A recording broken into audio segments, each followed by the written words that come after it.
You may feel like there's a mass shooting in the US every time you look at the news. The fact is, America has more mass shootings than any other high-income country in the world, and that number is rising.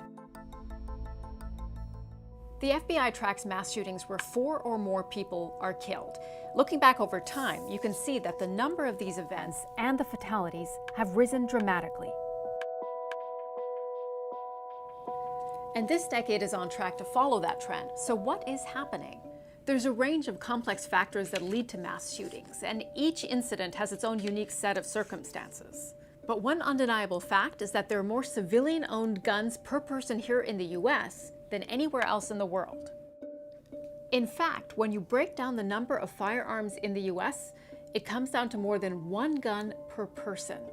And that number is also climbing. During the uncertainty of the pandemic, about 1 in 5 American households reported purchasing a gun.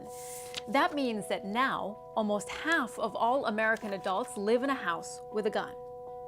For most gun owners in the US, firearms are not just a constitutional right, they're also a way to protect themselves. So what is being done to reduce mass shootings? There was a ban on assault rifles in 1994, but it was dropped 10 years later when a Republican-led Congress failed to renew it. In the years since, assault rifles like the AR-15 have been used in some of the country's deadliest mass shootings. From Sandy Hook in 2012 to Parkland in 2018 and Uvalde in 2022. After each tragedy, there are calls to action around mental health and guns. Some want to limit access to guns, others to arm more Americans for self-defense. And what we see time and again is that after a mass shooting, when politicians push for gun control, it actually causes gun and ammunition sales to spike.